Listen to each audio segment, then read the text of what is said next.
Good evening, SRA Nation, and welcome to Season 14. Once you've got qualifying, then the main 1 hour race. Welcome, ladies and gentlemen, to Sim Racing Alliance. And this is where it all counts. As all eyes go to the light, and we are racing.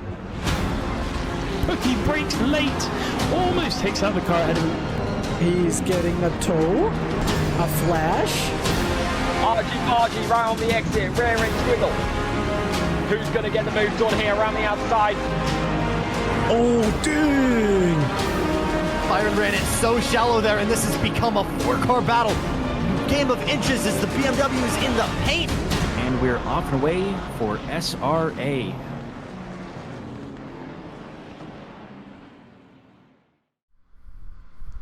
Welcome everyone to Season 15, Division 2, Round 8, our final round of the season at Monza. I'm Adam Santana. With me tonight, unfortunately, he's not racing, but he's blessed us in the booth. We have Philip Mueller. Philip. Howdy, guys.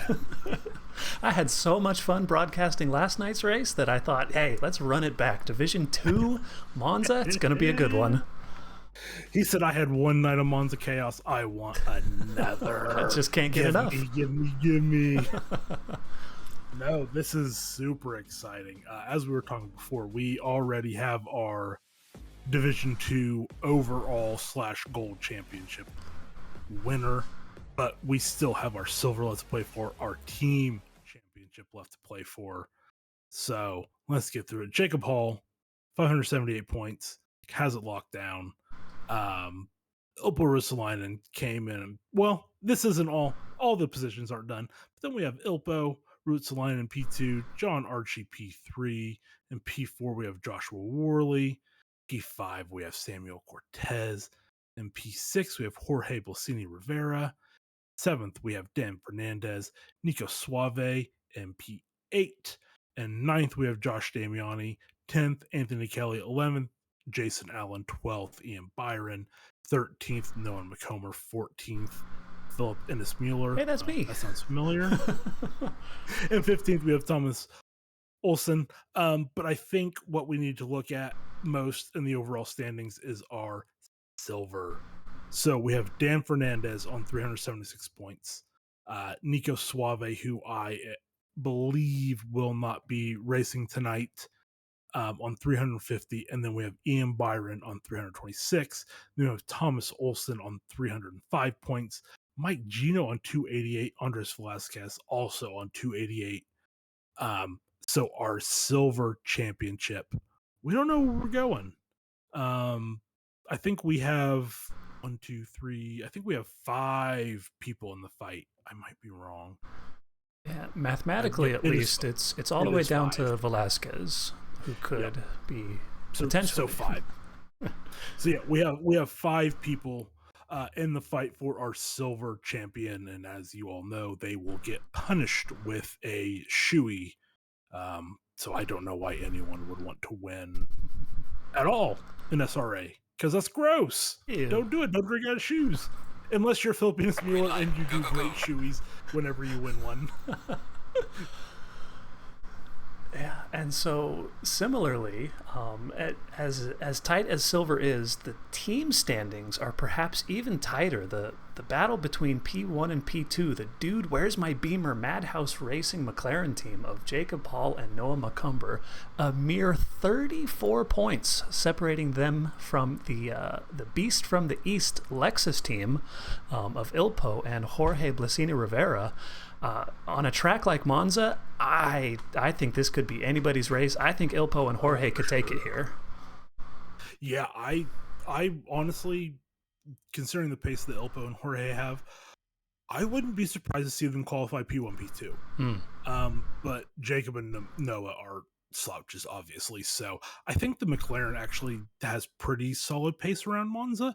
But I mean, Lexus, it's the Lexus. So this is going to be so fun to watch. And then we have Nico and Josh in P3. And like we said earlier, we don't think Nico's racing. So it'll be really tough for them. Maybe Josh goes beast mode in the Bentley, takes the dub, and just gets lucky. Who knows? It's only 100 points, so it's totally possible. But yeah, other than that, in the team championship, that's all we've got as far as the winner. But obviously, you know, I don't want to read through all of them. There's too many. There's too many. We've given them so much love all season. And I don't even know where we're at because I am not connected to the server. Okay, we are. Drivers are still starting to filter in. So we got time. We got time. We can do a little track walk, and then maybe we'll go back there if we have to. So, yeah, Monza. I think this is probably one of the most well-known tracks in sim racing, if not the world. It's, I don't want to say it's easy, but it is a simple layout. So yeah, obviously we'll take it from the last corner. You get a really long blast into turn 1 and turn 2, which is a very, very tight chicane. You can take it 2 wide, can't really take it 3 wide. So our drivers are going to have to be really cautious on that first lap, or they're going to be possibly looking at a race-ending incident. And then from there, they're blasting around the Curva Grande into turn 4 and turn 5, which is our second chicane. It's a little less tight, but again, I would argue it's more single line than turns 1 and 2. And then 6 and 7, Lesmo 1 and 2, and then a blast down into turn 8, 9, and 10, the Ascari chicane. In my opinion, the toughest corners on the track. I don't think that's a bold opinion. There's a lot of gravel inside and outside. There's some sausage curbs, so you gotta be a bit careful as you're going through. And then turn 11, the Parabolica. It's sneaky. You think you can carry more speed through the entry than you can, but you have to be a little bit patient. And then you want to be full throttle as soon as you can, because you have that long run on turn 1. If you're late on that throttle, you're gonna be in danger from the car behind. And that is a poorly explained lap of Monza. A beautifully explained lap around Monza indeed. Still waiting for this qualifying session to tick over, but you had an interesting note there. So obviously the Lexus, one of the most fearsome cars in a straight line, but just based off of some of what we saw last night in the slipstream, the McLaren, it's a kind of a low drag car, makes a lot of downforce from its underside and not necessarily from its wing. In the slipstream, the McLaren was just as fast, if not faster, than any other car. So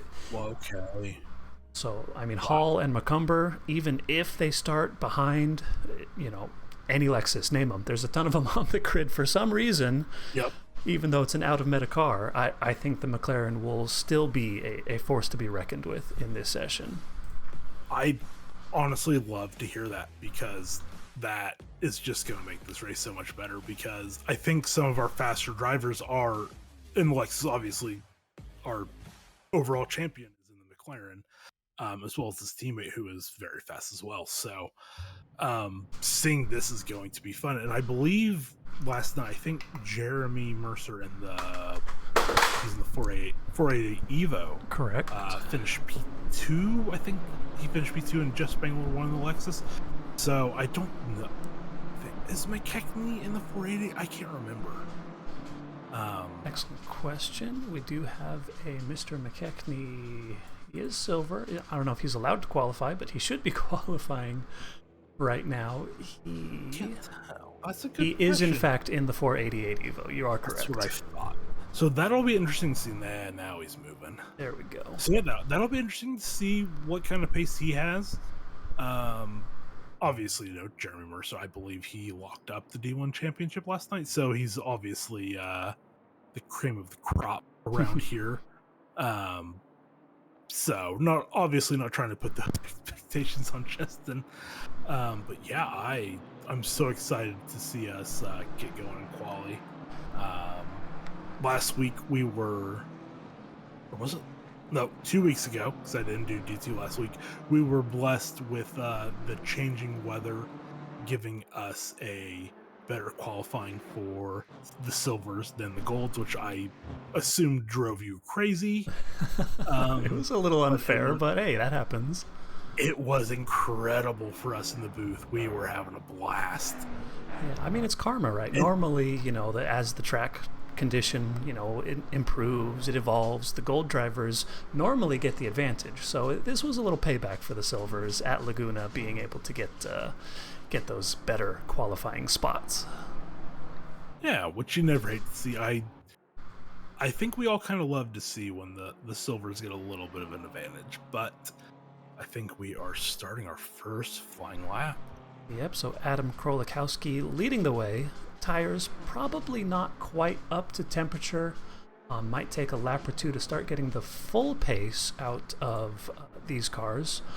Taking a quick look at the practice leaderboards, I always like to give some perspective on what kind of lap times we'll be expecting in this session. So leading the way for all of D2 is the silver driver, Ian Byron, in this this beautiful OBDA Lexus with a 146.660 on the practice leaderboard. That's an astonishing time out of a silver D2 driver. It's really I guess there's a reason he was selected so much in Pick'em. Yes. And he was not happy about it. Well, no pressure. Don't worry about it. No, this is incredible. I think he's a solid pick, at least for the top 10, if not for the top 5, and maybe pole. That's a very good lap time of 46.6. That's so fast. Yeah, that's amazing. He's such a fast driver, and he gets along well with that car. They've been driving it since at least season 11, when I was racing against them in Division 5. He knows how to use it. He's not a bop tourist like some of the other drivers. This is his car. Yeah, maybe I'm gonna slander him here in a second, but I feel like he used a different car. I think he was in the Mustang last season. He was in the Mustang, or not last season, maybe the season before, because I was racing and he was in the Mustang. But I don't know if that was maybe his choice or not, because I know they've been. Oh, Nico Suave is with us. Let's go. He managed to get. Managed to sneak on the server. He got permission. That's awesome to see. I would have totally understood. Oh, Ethan Marvin just pipped him by 1/100th of a second. So he's on the server. Wow. He put in a lap, but maybe not happy with his current set of tires. Maybe got his pressures wrong. Going to return to pit. In the meantime, though, Ethan Marvin, provisional pole, 147.725. Like I said, kind of just getting tires up to pressure on this first flying lap. We'll see these times come tumbling down very shortly. Oh, for sure. If you want, you can turn my pip on. Oh, sorry. I didn't know we were doing that for qualifying. What do we got? Oh, I'm always ready to roll. And we are on screen with two views of this race. Looking good. Let's go. No, oh man. Paule's up 0.3. He's tracking for pole. Or provisional pole at the moment. Ooh, invalidating at that moment, though. But right behind him, Cody Platt. Yeah, way up, 0.4 up on his time, so over a 10th up. And then I'll hop onto Ian Byron in the pit, who is over a half second. Oh, just lost a little bit, but our fight for provisional pole, it's gonna be pretty close so far. Krolikowski, a huge improvement there. Cody Platt getting himself up into P2. Going over to Velasquez, who, as he hangs onto the apex of the Parabolica, almost a full second up on his PB. It's not going to be quite enough to get himself on the front row. Ian just took provisional pole by 1,000th. So that's the theme of the night. There we go. 100th. Sorry, 100th. So that's the theme of the night, apparently, is whoever takes provisional pole has to take it by 100. Incredible. That's incredible. There we go. Great lap, 147.287. A little bit of traffic ahead, so maybe not going to be an improvement on this particular lap. He will have time to back off and go again. Cody Platt sitting P3, about 0.2 back, and has roughly that on the Delta. Relatively close to, looks like his teammate Krolikowski ahead. Maybe looking for a little slipstream off of his fellow BMW. Is improving on the Delta, tucking it into the first left-hander of Ascari. The suspension on that BMW, handling that first sausage curb, handling the second, looking good. And look at the teamwork. Krolikowski gives his teammate the draft going into Sector 3 and then just neatly getting out of the way. You love to see it. Totally on purpose. Come on, totally on purpose. Why would you ever assume otherwise? No, I'm not. They could have. They honestly could have choreographed that. They really could have. So Cody Platt crossing the line, not quite enough for. Actually, even it was an improvement, but still P3 behind Ian Byron. He's already in the low 47s, and we have 3 cars in low 47s, so we're already going very, very fast. So it's, gosh, we talk about this most weeks, but the split between D2 and D1 is just so little. Oh yeah. So Nico Suave 47-0 goes provisional pole. What a lap. And at least one more in it. Yep, Artem crossing the line here. Big improvement on the Delta, getting himself up into P4 in the America United Racing Audi. Looking good on track. Paulie Hartman. Oh, that was Paulie, sorry. Not Krolikowski. Doing a little bit of teamwork with Platt. Krolikowski actually, speak of the devil, up into P2. About 0.2 off of Krolikowski, or off of Suave's provisional pole lap. Man, I thought the curb was kicking him out. He got it, though. He's got it, and he's up on the Delta. This could be provisional pole if he can keep it together through this final corner. I think he's going to handle it.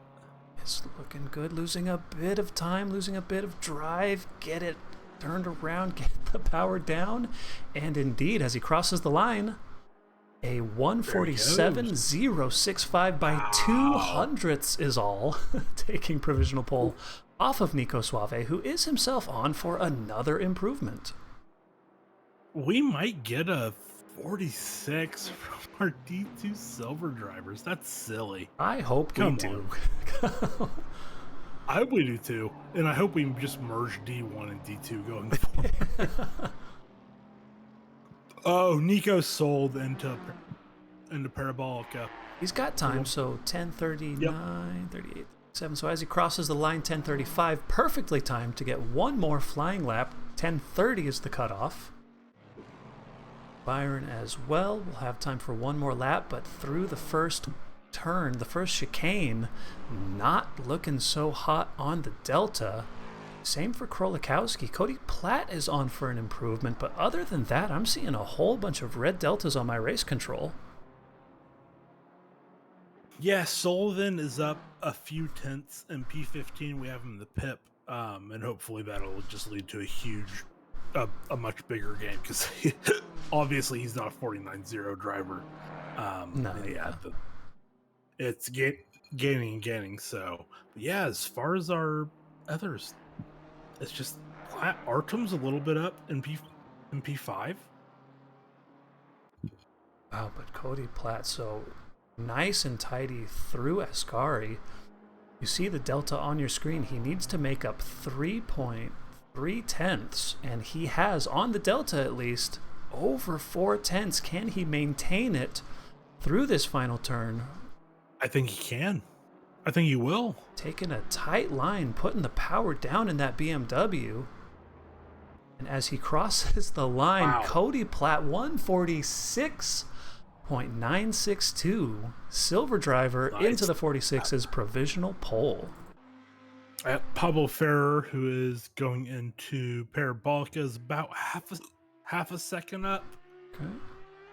Lost a smidge. I think he's gonna get just under half a second. Well, up into P10 for him. Well done. One more silver driver out on track looking for an improvement. This is Mr. Matt Artem, still rocking the Audi. He's a faithful Audi driver, and he's doing well with it. Not quite enough to steal pole, but a big improvement. 3/10 on the Delta, getting himself up into P4 overall. Going to be second row of the grid provisionally, right next to Nico Suave. Yeah, and we did get Platt into the 46 of the 46.962. That's insane. That's insane. That's too fast. So fast. Go to D1. What are you doing? So, leading the festivities for our gold drivers now. Gold drivers out on track will have the remainder of the session to put in their best flying laps. We've got Brooker Quigg in the Blind Hen Racing Audi. Just making his way through the first sector. You see the twin McLarens of Noah McCumber and Mr. Jacob Hall, the Dude Where's My Beamer team. I love that livery, by the way. It's got the BMW M colors, the M stripes across the McLaren. I don't know, but the I don't know what the word for it is. The clash of the two colors on the car that you wouldn't expect. I think it looks amazing. It's one of my favorites. It's a very simple livery, and just putting it on a different car. Putting it on a different car is smart. Yeah, it's a classic livery. Ooh, well wide through that second Lesmo. Surely that was invalid, but we'll have to keep an eye on that. Got Sutherland out on track. Speaking of good-looking liveries, in the Ford Mustang. Ooh, little bouncy over that apex curb, but still looking good, getting the power down. We finally have Mr. Quigg coming around the final corner. We'll be setting the first flying lap for our gold field. 6.5 minutes left on the clock for all of our drivers. Crossing the line with a 148.097. Like I said, we're just getting the tires up to temperature. Jacob Hall, 147.267. His teammate, Noah McCumber, only able to get a 147.9 on the board. Times pouring in. We got Schwartz. We got Cortez. Speaking of good-looking BMWs. Oh man, that livery is. I think it's the class of SRA. Yeah, Putting that 08 BMW F1 livery onto a BMW. Chef's kiss. It's amazing. It's so clean. Like it's so simple, but it's so good on that M4. Special shout out to C. Logain. Have we taken bets on what his actual first name is? Is it Chris? Is it Chuck? Oh. Is it? Wow, no, we've never done that before. I think that. Whoa, that would be an amazing thing we could do if he would agree to it. Wow, we might have to work on that for next season. That would be so much fun.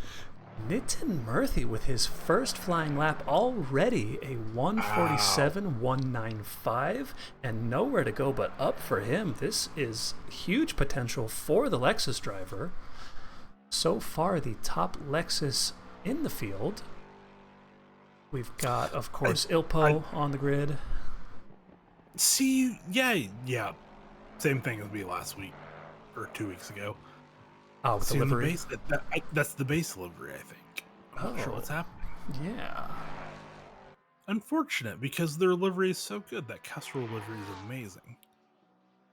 Ooh, Jacob Hall, a big improvement. Noah McCumber, an even bigger improvement. So both of the Dude Where's My Beamer McLaren drivers right away into the 46s. A 146.952 and 987 for Hall and McCumber. Go ahead. Do you see what the gap between Macomber and Platt is? Is it 100th? Of course it is. 3 times tonight we've had 100th gap per pole. This cannot stand. This cannot stand. Someone has to break this curse. It's unbelievable. I mean, Jacob Hall, I think that's 3,500ths behind. That's insane. Yeah. No, let's keep this rolling. Let's get like 6 more cars up here and let's make this party. Do it. So Jason Allen, our dear leader, Mr. Octopus Man himself, in the Fiat Yamaha inspired Aston Martin livery. So far hanging out in P11, but a little improvement on the board, so we'll have to keep an eye on him. Mr. C. Logain, I've got bets on Charles in the Twitch chat, rocking the old Porsche. That's not the 992, that's the old what is it, the 911-2 they call it? It is the 911-2. 911-2, a big improvement on the Delta, 4/10 as he makes his way through the second Lesmo, keeping it nice and tidy on the exit. So entering this final sector, we'll stay on board with him. Whoa! Whoa. Someone having a little spin there in the background. Number 777, that's Josh Damiani. No. In the 992, in the good Porsche. In the good portion, he has returned to garage. He still has time, perhaps, to get out. He could do one. He could do one if he goes right now. Come on, Josh. You know what? I'm gonna go on him, and we'll see. He's not moving. He's not moving. Oh no. So Logain, he lost a little bit of time through Ascari. He won't quite get the huge improvement we were expecting, but over 3/10 on the Delta. We'll see him up into P7, so well done for him. That's really good for that car, honestly.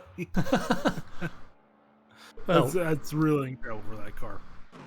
Worley, provisional P8. Nitin Murthy, though, before you get too distracted, going through the final turn here, he's got enough time on the Delta.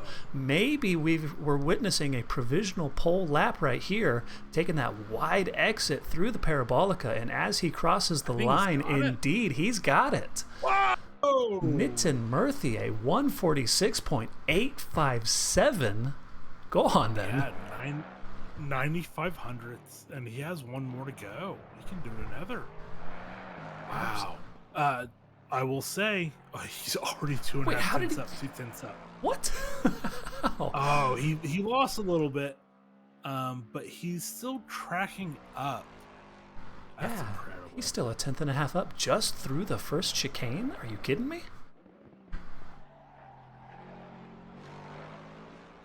Anthony Kelly in P11 is a few tenths up.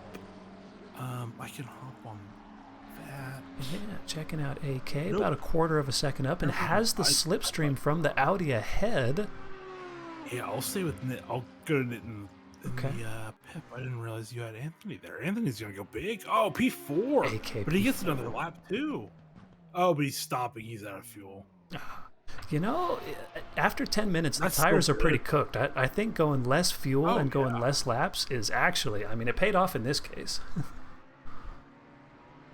Oh, for sure. Yeah, I'm since I'm not racing, and I haven't really raced too much since 1.8. I'm not super familiar up on the tires, but my understanding is that still the first your out lap is, or your first flying lap is basically just nothing, and then it's 2, 3, and 4 depending on the track length. And then if you're lucky, then you can get a 5th in.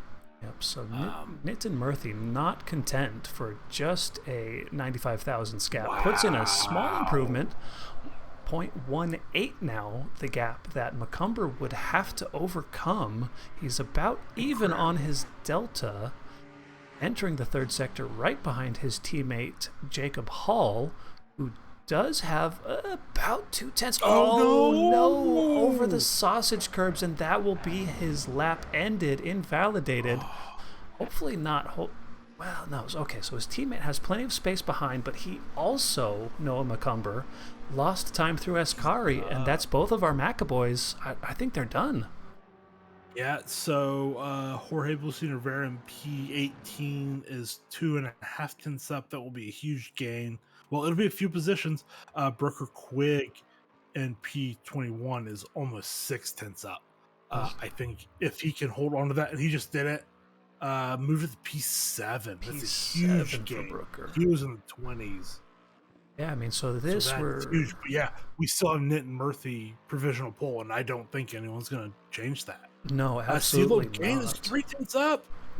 He's 3 tenths up, but he's at the line. At the line. So he will improve up to P2. To P2! Front row on the grid for the old 911.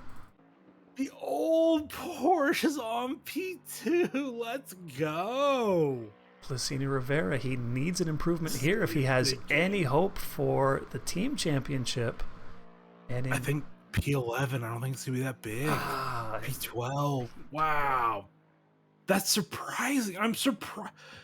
Obviously, we have a Lexus P1 with Nitin, but our next Lexus after that is P12. That's insane. That is not what anyone thought was going to happen. That's incredible. That's incredible. All right, so before we get things underway here, let's kick over to, as always, we got to thank our community supporters, sponsors, and title sponsors. Thank you to everybody on this screen who took the time, took the money to help out with SRA here. We see Mr. Adam Santana on the list. Thank you, Mr. Adam Santana, for being a supporter. And we'll kick it over to our famous Jay Queasy sponsor read.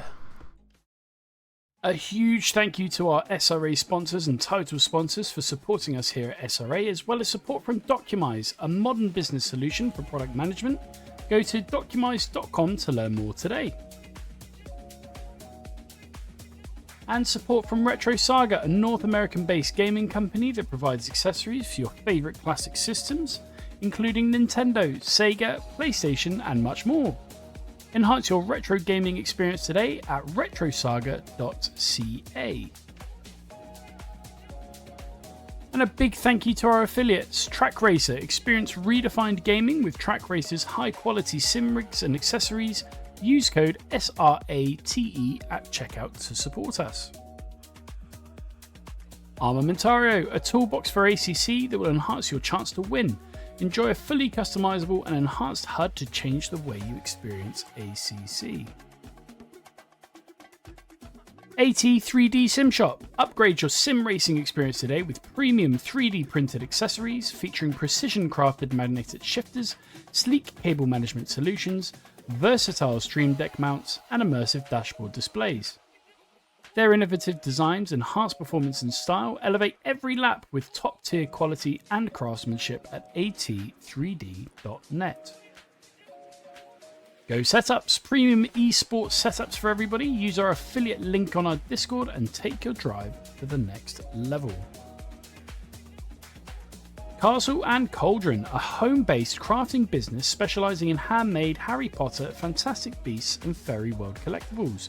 Magic wands, potions, mini dioramas, wall decor, costumery, cosplay, and much more. Castle and Cauldron is where crafting meets the magical. Visit facebook.com/Castle Cauldron. And from KP Concepts, your source for custom automotive renderings, graphic design, and printing. We spend countless hours making you look all good for the spectacle. Check out kpconcepts.com for more.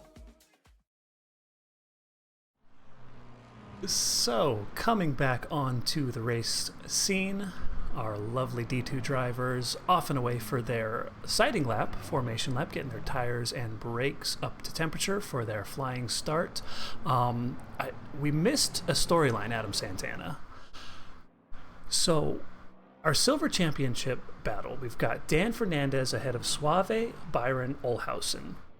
After the lap 1 chaos of last week, Dan Fernandez with a penalty with a pit lane. No, he got a quali ban. He's starting from P last. Okay. So even though he's entering this race with the lead in the Silver Championship, based off of just his starting position, based off of the fact that Nico Suave is starting P9, I have to say, this has got to be Nico Suave's title to win at this point in time. Yeah. Yeah, just on the qualifying, 100%. Wow. Ian Byron, the next closest competitor, P17 on the starting grid. P17. This is looking really good for Suave. I'm so glad he was able to make this race. Yeah, I am as well. I'm not gonna get into the specifics of why, but I was told that I knew that there was a very good chance he would race. So the fact that he was able to race, that's awesome. And the fact that he was able to qualify in the top 10. So this is going to be incredible. Obviously, some things happened last night, and there were some turn 1 incidents. How? I assume that's being added by an admin.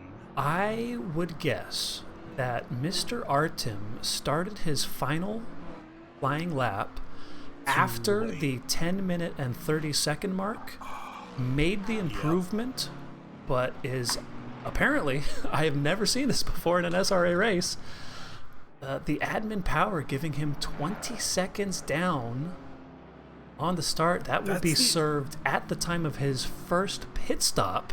This is unprecedented. I'm not up on the rule book, but I believe I don't think they do any added time penalties anymore pre-race. Like we used to do 30 seconds. If you had an infraction in a previous race, you would get a 30-second penalty. A 30-second penalty that was suspended until the next race. You had to serve it then as well. But SRA doesn't do that anymore, as far as I know. So I think that's what this has to be. This has to be some sort of qualifying infraction. Yeah, that was noticed. Just a late start. Oopsies. That's the only thing I can think of. Yeah. If any, pretty harsh. 20 seconds though. Jeez. Yeah. If any stewards are watching, please comment it in the chat so we can correct ourselves if we're wrong. Paging Mr. Anton. Anton's in D4. So we're hoping on. Oh well, he's in the Dan chat. Cram No Rush 666. Come on. Anton's in the chat. What's he doing? Of course he's in the chat. Oh, is that not Anton? Okay. Well, either way, as we approach the start-finish line, Nitin Murthy leading the way. Lex and Porsche on the front row, and they're off like gangbusters. That Porsche looking good, maintaining that overlap coming into the braking zone of turn 1. Brooker Quigg having to back off the back of the McLaren ahead of him.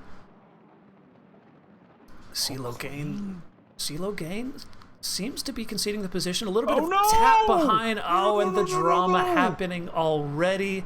Cortez, we've got the Audi, we've got BMWs, we've got Porsches, we've got... I saw a Lexus that's Ilpo squeezing his way up into P12. Jorge Blasini Rivera showing P6 on my timing screen. So some drivers taking advantage, but others going tumbling down the order just based off of 1 or 2 small taps into turn 1. And additional, in the second chicane, who's that off? That's a Porsche of not Damiani. That's the other... No, I can't even keep track. Who's the other purple Porsche? Goriel. Oh, tumbling down the order as well. Man, there were a lot of people. Just so far, we have Krolikowski down 10, Damiani up 8, Rosalainen up 7, Hartman up 5, Jason Allen up 5, Worley up 4, Schwartz down 11, Kelly down 22, which I think was the first hit into turn 1 that got spun. Yes. And I think that caused Anthony to just tumble down the order. Yeah, that gray and orange McLaren, we saw that first hit getting turned sideways by a car behind, and that just set off the chain reaction. That is exactly what it was. That is brutal. Ian Byron losing out a couple positions, showing P19 on the timing screen. I think he started P17, so not too bad for him. Logain has been overtaken by McCumber. We missed it. There must have been some sort of incident. Do I dare click replay? No, it was before the Parabolica. So, based off of whatever happened, maybe something happened through Ascari, Nitin Murthy has pulled a 2.5 second advantage over P2 Noah McCumber, who is fighting now with Logain still. This is a huge opportunity for Murthy to make a break and put a huge lead on this D2 field. Yeah, and McCumber got through that second chicane cleanly, and I think is going to possibly be able to get away from Logain. But yeah, Murthy is really in a good spot here. This is crazy. And really, I mean, you see the gap on your screen there. The gap is huge. It's 4 seconds now from Murthy to McCumber in P2. That's insane. Can't even see the McLaren in most of these camera shots. I got yellow flags on track. That's Pablo Ferrer. Do a quick replay to see maybe as he's navigating the Lesmos, a car spins ahead. That's Moffitt. A Ferrari and a BMW come together. Huge damage for both. When they hit again. That's a RTG for sure.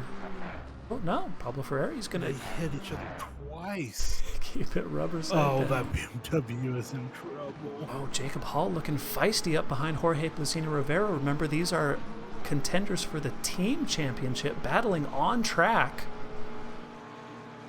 Yeah, they're both in front of Suave. And where's Worley at? Where's Worley?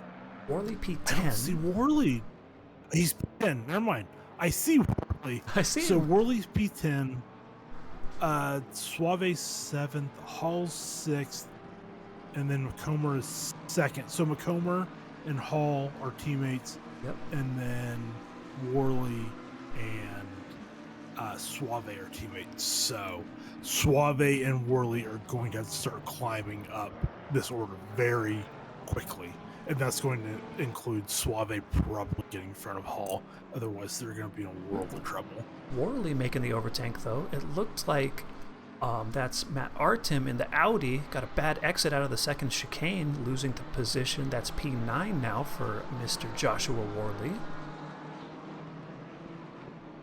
Yeah, and then he's already cruised up on the back of Burke Quigg. Wow, it's just an Audi buffet right now for the Bentley. We'll see what happens here. Who's going to be brave? Who's going to back out? And I think Worley has the edge on it. Space is given. Space is taken. Oh, my goodness. That is beautiful stuff out of our D2 drivers. Overtake. Side by side, respectful the whole way. But, man, Jason Allen in a little bit of a sandwich here. He's boxed in by the two Audis of Artem and Quigg. Side-by-side action still. Go ahead. I don't think there's many D2 drivers you can make that overtake on. Brooker Quigg is one of them because he's so experienced. A long-time D1 driver. And he gave the space. He took the space that was given. And wow. And I think Worley is just already skipping away. He's just now back in the picture. So that's Worley and Nico Suave nose to tail, and now they're gonna have to go. Oh, what happened whichever there? one is faster, they have to swap. No, that's Jason Allen. Got spun at the first chicane. So into the braking zone here, we missed it, showing it on the main screen. Sorry, my fingers are too fast. So side by side with the Audi and the Lexus, and Ilpo just tagging the rear quarter of the Audi. Not sure if he squeezed Ilpo. You see there doing the gentlemanly thing of waiting up for Jason Allen. Man, there were so many cars in that. I'm not even... there's so much going on there. I don't know. Leave that to the stewards. Yes. That's above our pay grade here. Yeah, no. But yeah, definitely Ilpo gave him a small tap there, unfortunately. Jason got another back. Oh, Yeah, Josh Worley let's going see. backwards. He lost the Yeah. position to the Audi, and I believe also Cody Platt. Instead of being right up behind He his did. teammate, he's now got 2 drivers in front of him. Speaking of Suave, trying to go side by side through the Parabolica with Jorge Blasini Rivera.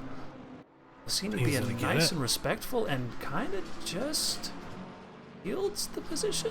That was odd.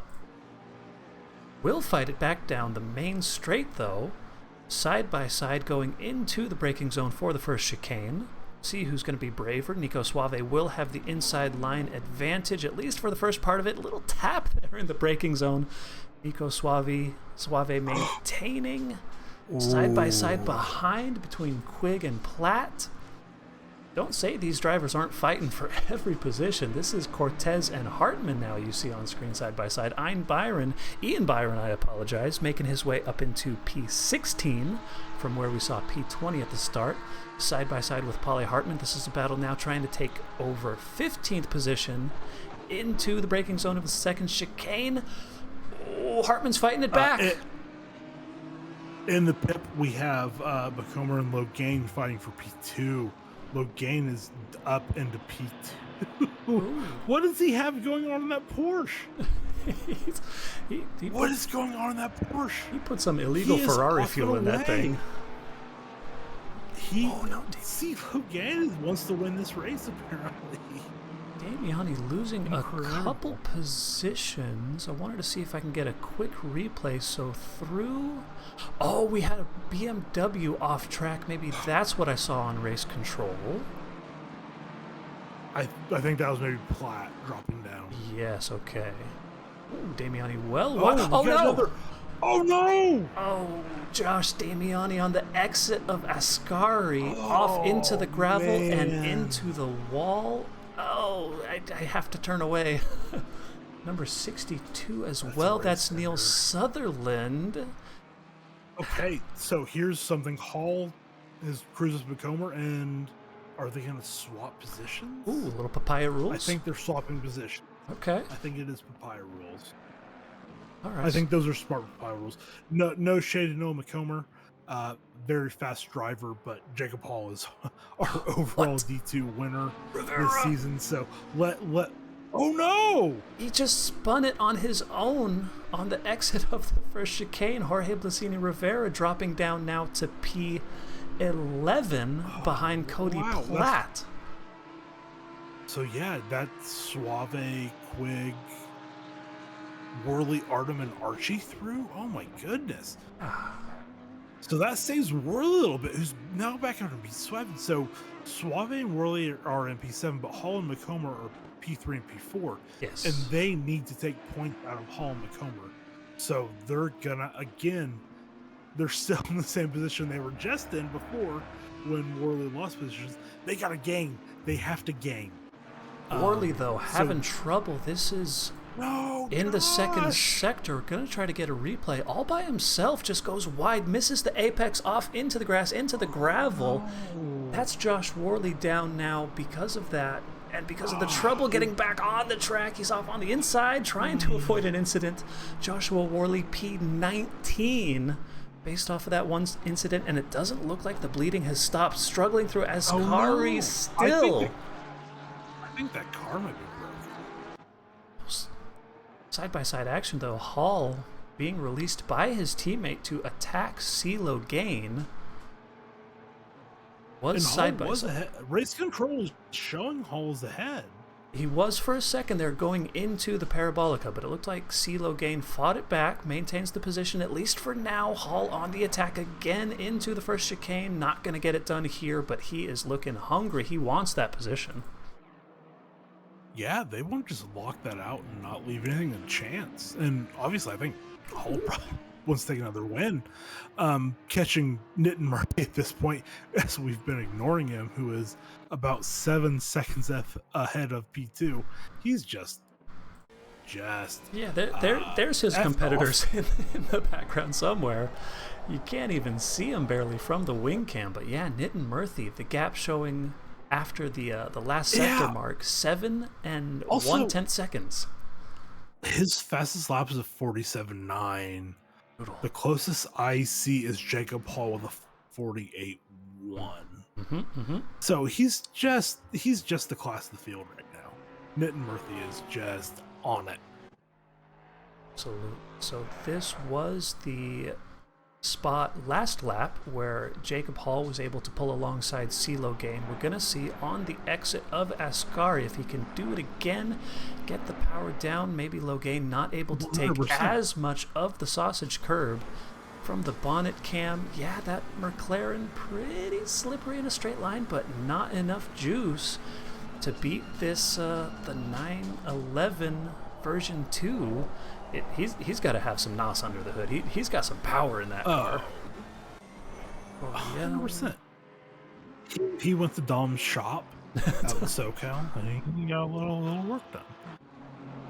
But no, I would be shocked. I mean, if Jacob Hall can't get by a 911-2 by the end of the race, I would be completely shocked. Well, come on. This is Charles Chuck Chris Logain. Put some respect on his name. This man is fast. Oh man. What if his name is Clumsy Logain? His first name is Clumsy. No, come on. This man is a consummate professional. Wasn't able to drive in D1, so he accepted this kind of handicap with the old Porsche. He's making it work on this race, though. He really is. I would never say anything about CeeLo Gain makes him a constant professional, considering his entire existence on Discord. Oh, if I see one more GIF from this man, I love him to death. He's so funny. Oh, and we do have. I recognize the username. That's Miss Logain, if I may say so. I don't know if it's official, if he put a ring on it yet, but I remember her from Mr. Logain's Twitch chat with some ideas. Okay. Kevin and Clifford Logain, welcome to the chat. Thank you for tuning in, by the way.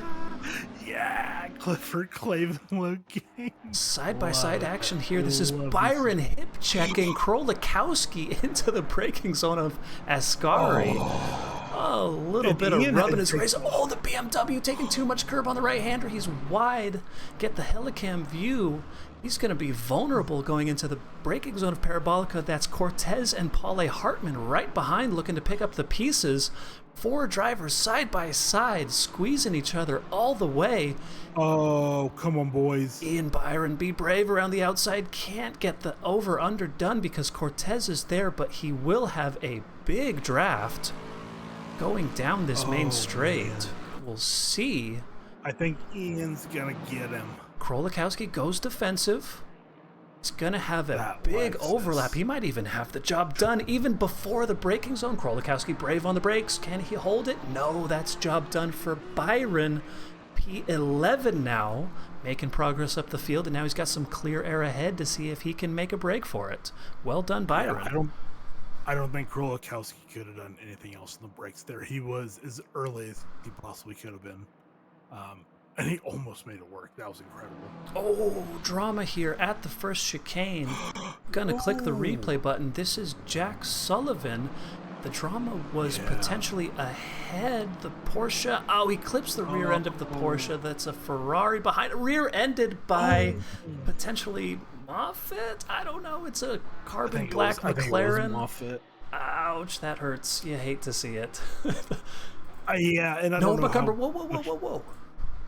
Click the replay button. What happened here? Position? This is on the exit of the second Lesmo. He takes front end damage from the wall. This is huge for the team championship. You'll have to fix that. The McLaren is so dependent on that front downforce. Yes.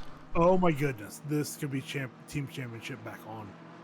So just checking in on their competitors. We've got Blasini, Rivera, and Ilpo are the team closest to Hall and McCumber.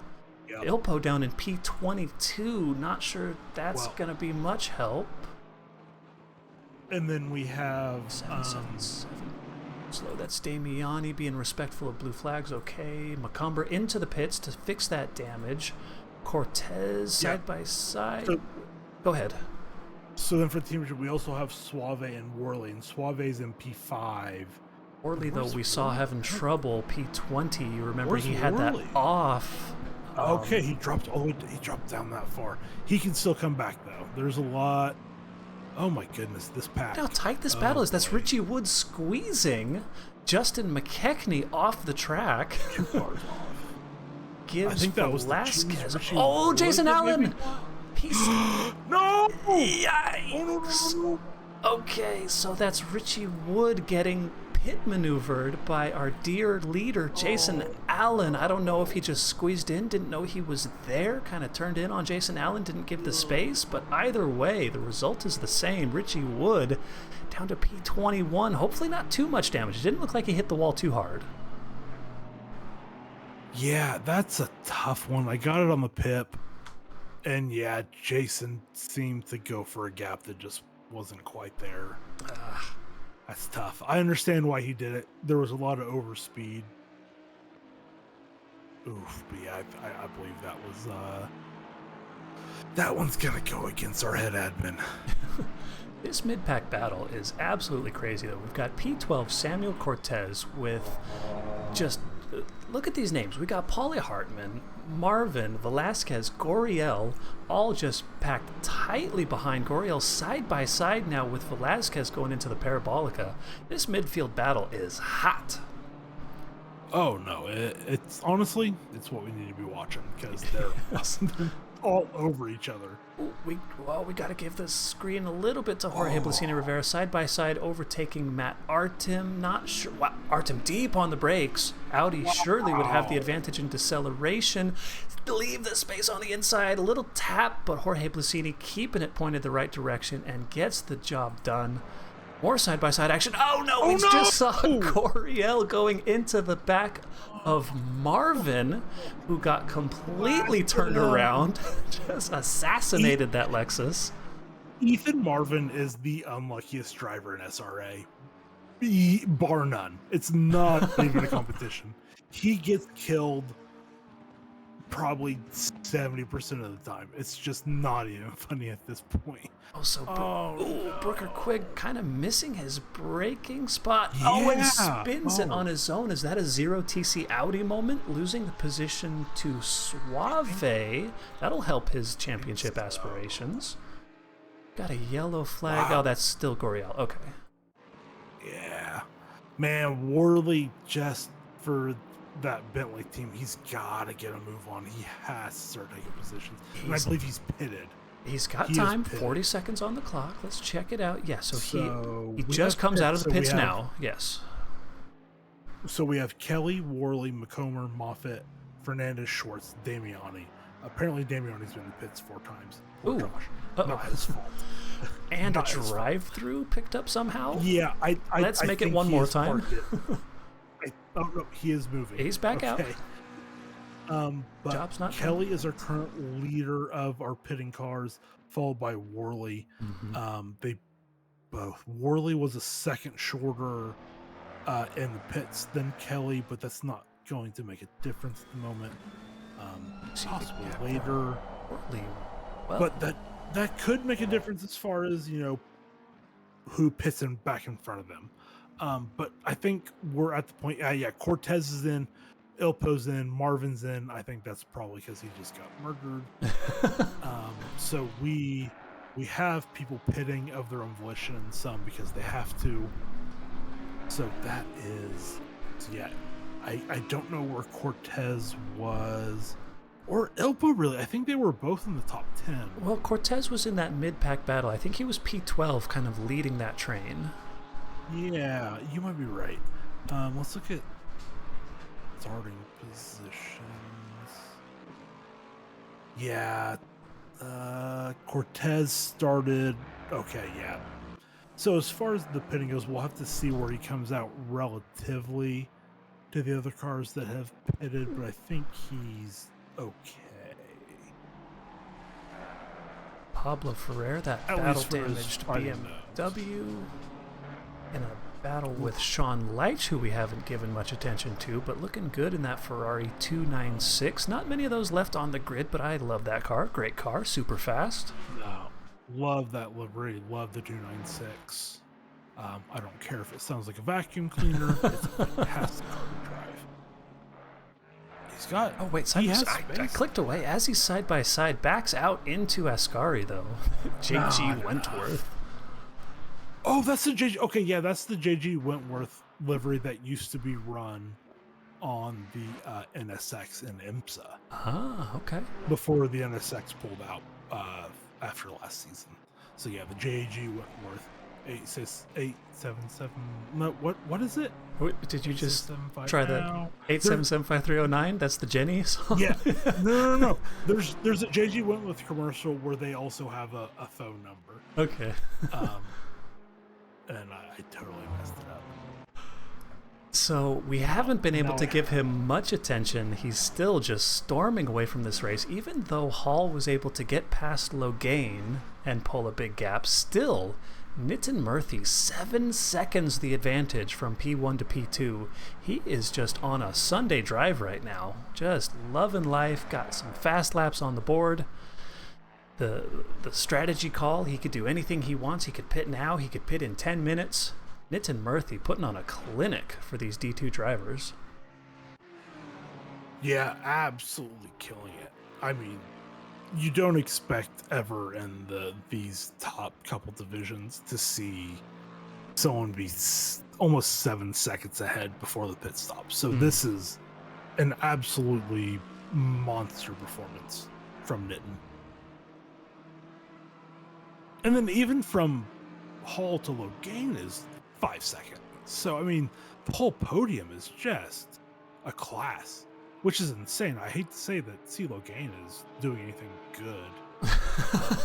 You're such a hater. He is. He is. No, I'm always hating on him. Riggs would probably ban me if I stopped hating on C. Logain, because it seems to be their national sport to spite each other. Discord. Oh, well, if I have to choose between those two, I'm Team Logain. # blame Martin. Laying down a marker. Phillips laying down a marker. Now, where are we at? Let's get this in the pip, this P11 battle with Jason Allen, Velasquez, McKechnie, and Hartman, who's now pitted. So he's not in the final, but yeah. So none of our top drivers thinking about a pit yet. I know the theme all season in D1 has been massive undercuts. Yep. Taking advantage of the fresher tires. I mean, if I'm Brooker Quigg in this position and I think I'm faster than the car ahead, which ostensibly he is with the purple race of the lap, or purple lap of the race. If I'm Brooker here, I am going for an undercut right now. So, in the race last night, I was not able to watch all of it. Was the undercut strong as well then? Oh, yeah, absolutely. For D1? Yes. Sure. Yeah, and that can also, not to discount our D2 drivers because they're not far off D1 at all. That also can have to do with, the speed of the driver. But I think that would transfer to D2 almost exactly the same. That the undercut is almost certainly stronger. And it mostly has been all season. But he doesn't go. I can't remember too many races where the overcut was the call. Hall's from P2 will be going for that early pit. I think he probably found a gap. Yeah, it's not going to be for an undercut. Oh, side by side though, Quigg on Logain. Oh, he got the overlap going down the main straight, and just with the advantage on the brakes, he got him. Unbelievable. Nice move, Brooker Quigg. Yeah, so speculation in the chat that perhaps that 911 is just on edge, on the limit, and maybe done with this first set of tires. I would not blame it. This is a tough track for tires. Side by side, Vargas on. That's Miss Logain. Okay. I was happy to hear he put a ring on it 20 years ago. Good for him. Good for you, girl. Good for him. Honestly, the one thing I always thought about him was I never thought he was young. He's a very He's a very old shit poster like myself because we just post GIFs a lot of the time. We don't post anything stupid, it's just mostly GIFs. He may be old, but he's not ready for retirement yet. He is fighting back, retaking the position from Brooker Quigg. This is fantastic. We love the battle. I can't believe in this iteration of ACC that we're seeing a 9912 and an Audi Evo battling it out. This is unbelievable. I love this so much. This is the power of the Bop. Thank you, Bop Team. Yeah, the Bop Team does such a good job to try and balance this out, and this is incredible. Oh, so Logain opting to pit. No surprise there. His tires must be screaming for mercy. Brooker Quigg kind of forced to go on, even if he wanted to go for the pit there. Being the car behind you, you can't really follow another car into the pits without losing a bunch of time, so he's going to have to do at least one more. Side-by-side action. I wonder if this is Worley. This is your boy. We need to see some gains out of him, but not able in that moment to get the overtake done on Pauly. No, Worley and they have to have this. Him and Suave have both pitted, so Suave only has Hall ahead of him as pitted, but there's a 7-second gap between the two of them. So those other top runners could feed into that. But Worley, he has to get this. He has to start getting these moves done, and he has a run here. Another opportunity, side by side into I think he's going to do this. Who's braver on the brakes? Space given, space taken. Very good racing by Pauly Hartman as well. Indeed, well done to Pauly. That's P19 now, I believe. P20 for Josh Worley. Jason Allen pressing the attack on Pauly as well. Cortez? Nope, Cortez is just ahead. Okay, yep. ACC doesn't always update. Yeah, they're weird. So it's always hard to tell. But no, Worley, he has to keep pushing. 2 seconds Cortez, he's got to get there. And he has to get others. So it's just not a choice for the team championship. Keep an eye on Murphy. He's carrying on. He's going to have blue flag traffic ahead. This is about the time I'd start to think about a pit. Yeah, if I was him, as soon as I catch this Lambo, which would be this lap, I'm pitting. Because you don't want to catch traffic on your outlaps. But I think at this point, you can't worry about it because you can't get Brooker Quigg pits. So yeah, I think Murphy probably needs to pit this lap coming up, just to be safe. Because if he pits into traffic, then Brooker Quigg is also going to have to potentially deal with that same traffic. Or Murphy just goes completely long all the way. He's got the gap to do it. I'm gonna quickly click a replay. This is Nico Suave getting a tough exit out of the second chicane and losing the position to John Archie. That's now a demotion to P11 for Suave. That will not help their team championship aspirations one bit. No, the Bentley boys are in a little bit of trouble because Hall's ahead of both of them. And I think, gosh, if one of them isn't ahead of them, they both have to be right behind him. So this is with McComber not really in the pictures, so I don't know how that's going to happen. Quigg exiting the pits, and there is Mr. CeeLo Gain. So on pit strategy, on the undercut, CeeLo Gain looking like he's got a 1 to 2 second advantage over Quigg, who he was battling with just before. Yeah, and plus the tire warm-up, so that could get him another second or two just from that. So I think CeeLo Gain, I think he played a blinder, and Murphy's in. Murphy is in. Oh, okay, it's on. Yeah, this will be huge. A clean stop should still give him a very huge gap to the car behind. So he's got to keep it clean, be clean on the actual stop, and just let it rip from there, and I think he'll be good to go to the end.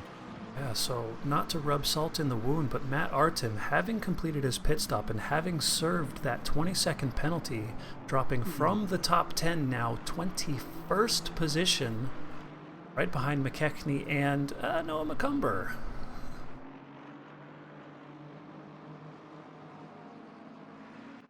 Murphy in the pit. Vargas, the only driver left to also pit, will be coming in right now. So we will see after Murphy comes out of the pits what our running order will be. He's down off of the jacks and moving. Jacob Hall coming out of Parabolica will surely not even be close to any sort of overtake. Murphy doing well, hitting his marks, nailing his pit stop. That's blue flag traffic that just went past him there, so no worries. Still, our race leader, Mr. Nitin Murthy, after stops. Race control is showing an 8-second advantage still. Nitin Murthy is just crushing this race. I mean, unbelievable pace. Just not, hasn't been bothered the entire time. This is truly just an incredibly controlled race by Nitin. So closest battles, so we've got Platt trying to hunt down Blasini Rivera. We've got Velazquez, who has Ruotsalainen and Hartman side by side behind him. Good, respectful racing through the first chicane. Well done to both Ruotsalainen and Hartman. That BMW looks like it got the power down a little bit better, though. And then I think that's McComber behind those two. Who has a bit of a run, but probably no room. Oh, look at the Lexus around the outside of Curva Grande. That's not fair. No. So the braking zone of the second a chicane. little worse than brakes. BMW will have the advantage, going into the Lesmos. Yeah, the inside on both the Lesmos. But can they hold it on the brakes? They can. Oh, is that McKechnie behind getting past McCumber? It is. Well done. So that's P18 for Justin McKechnie in the 488 Ferrari. Looking good there in that pink iron Lynx livery. You'll love to see it. Love the 488. Except for the one season I drove it in the team series, and it was the worst experience of my life. Oh, this battle right here, these 6 or 7 cars, this is incredible. Yeah, so this is what we watch for. This is like why I do this, doing the commentary. It's so much fun to watch these drivers just go at it. Oh, it has to be said, the new purple lap of the race, Mr. Ian Byron, despite a poor qualifying, he's still showing that he has the pace, 147.492. He's got Anthony Kelly ahead of him. Will need to make a bit of a... Anthony Kelly got spun lap 1, turn 1, and with that big undercut up into P9, I have to imagine, though, his tires will be screaming for mercy in about another 10-15 minutes here. Oh, yeah. This will be really telling to see. I think Ian might eat him up. Yeah. Battle continues behind. This is Artem, who we know has the pace to be in the top 10, up behind another driver who has the pace, Noah McCumber. This is a battle for P19 and 20, not where we expected these drivers, but we'll take the action either way. So we got from P16, Paul Hartman, down to P20, 5 cars separated by just a couple seconds. Loving the midfield battles in this Division 2 race. No, this is... I'm truly almost too interested in looking the gaps and stuff to commentate. This is how close. There's so many battles happening right now. So many championship implications. But no, I mean, Byron on Kelly, both battles we have on screen right now, I mean, this is what we're here for. This is incredible. Because if Byron gets by Kelly, if he can fight his way up to Suave, I can't remember what the points gaps were. But if anything happens to Nico Suave, then Ian Byron could potentially get in there for the silver championship. So there's so much going on, even though we don't have super close gaps up there. And Ian, he's got a huge run on Kelly. Kelly defensive, though, into the braking zone, will have the advantage and will maintain the position, at least for now. That Lexus, though, looking powerful. Looking like he's running 5 wing, I think is what he said in the chat earlier. He's got a death wish. He's holding on so far.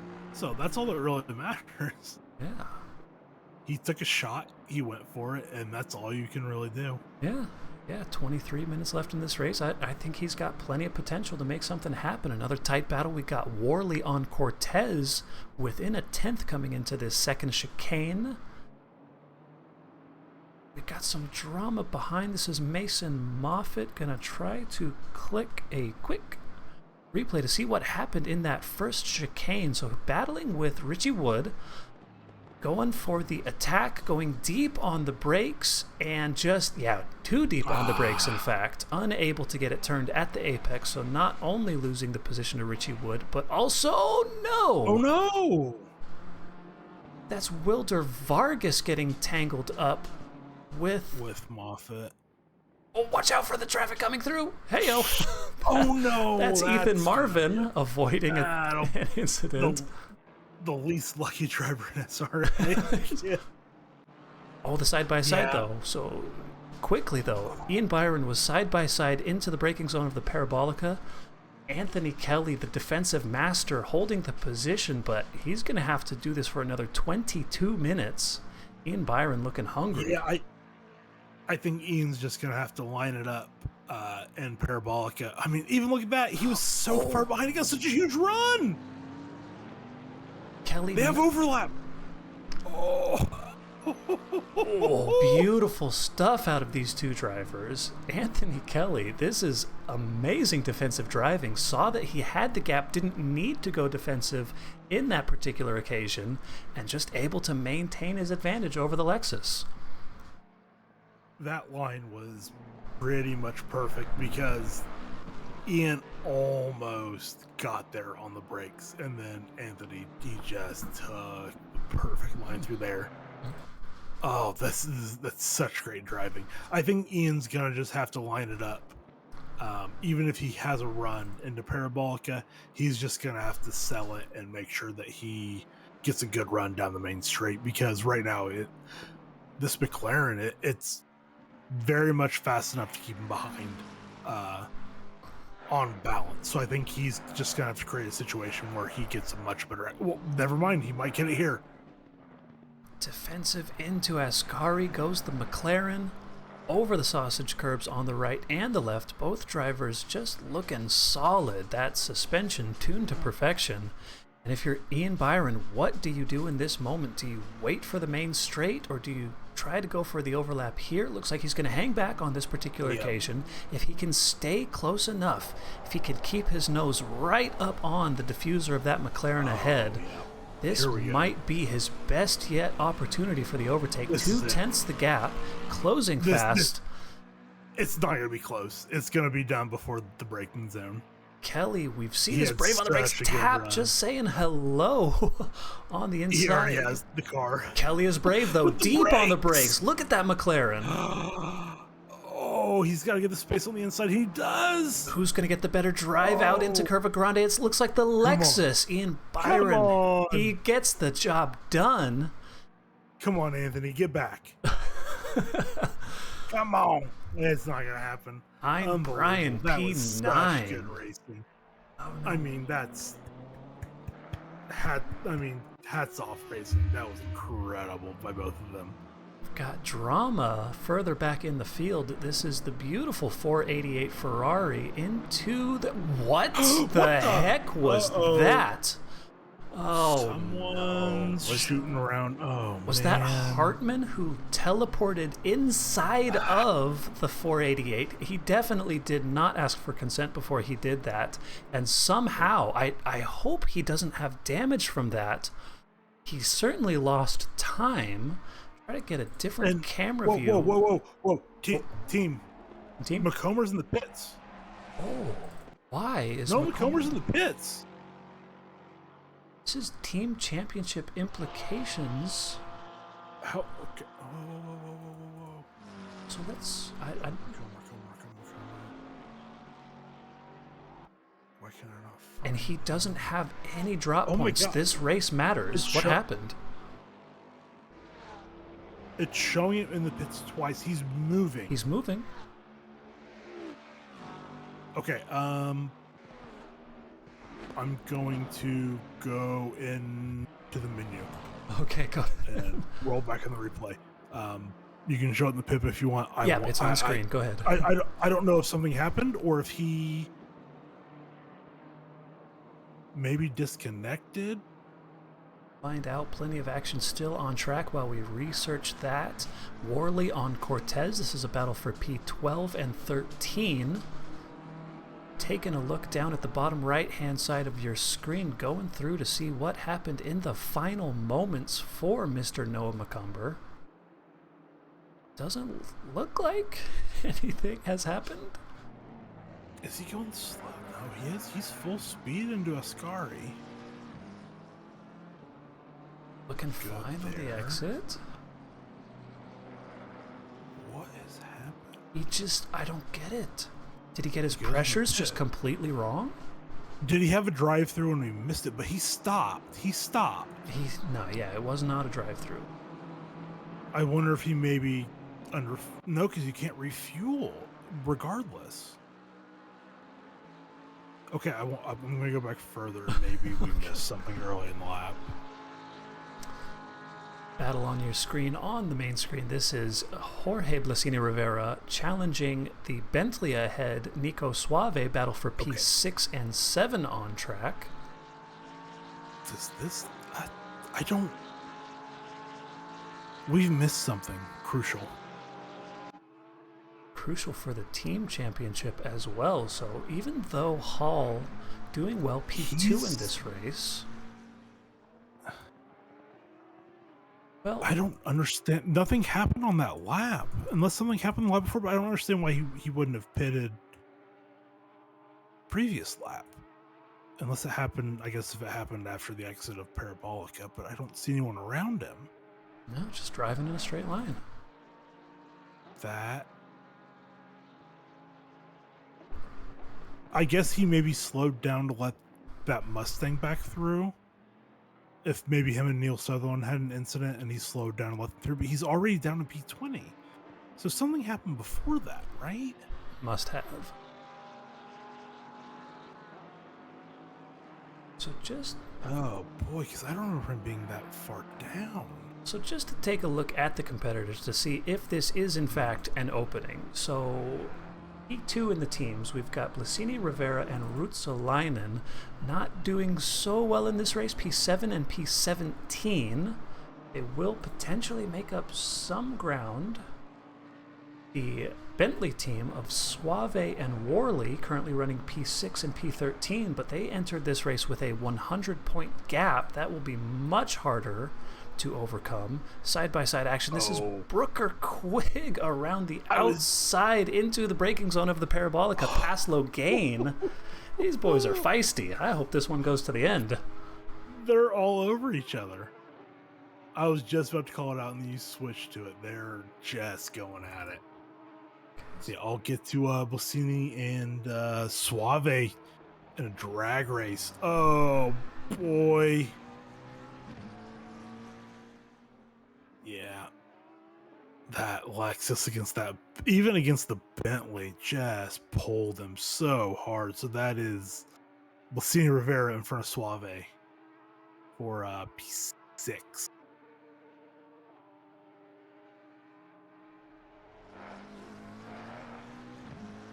Yeah, I think Nico maybe let him go, Jeff. I think you're probably right, but I wouldn't have done it. I wouldn't have done it. But I also don't know the math that's going on for the championships.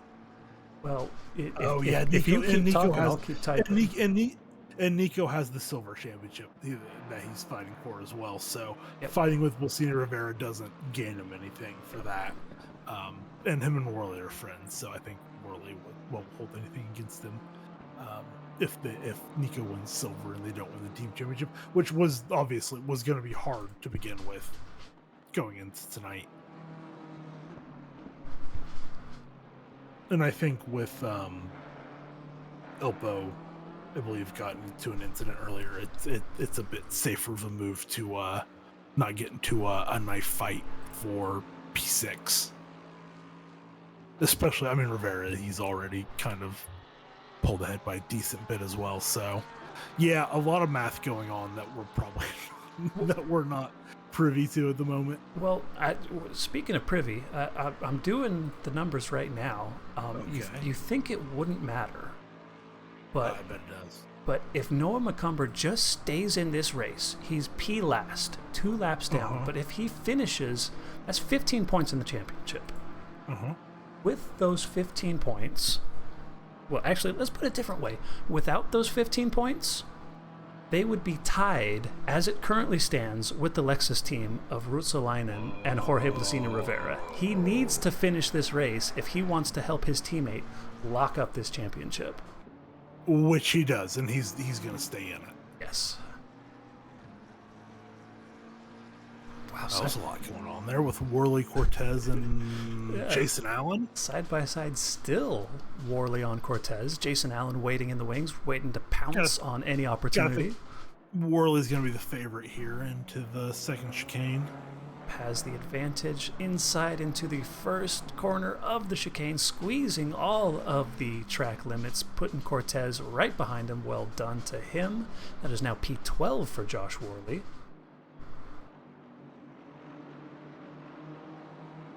Yeah, and again, that's team championship Oh, location. hello, even though Rooker Quig. Slow out of Ascari. Loses the position to Logain. Gonna see if we can get a replay of exactly what. Ew, that happened. Okay. How did he keep that out of the wall? Nice save. That was a beautiful catch. That could have been terminal damage. That thing was full speed straight into that wall. I don't know how he saved it. That was incredible. Oh, more drama. Gonna have to click replay to see what happened. That was a battle between Jason Allen and Samuel Cortez. Jason Allen looking to the inside at Ascari, side by side, a little bit of a tap on Cortez, who is forced into the gravel twice and loses out 3 positions. Yeah, made those thrust checkable, but yeah, I mean there was space there. That's a not really a set of corners you can go too wide through very well, but I'm not a steward. So I don't want to. That one looked like I think Jason had the space in the line there, but I hate giving anything to Jason. So Jess, bleep this on the VOD, please.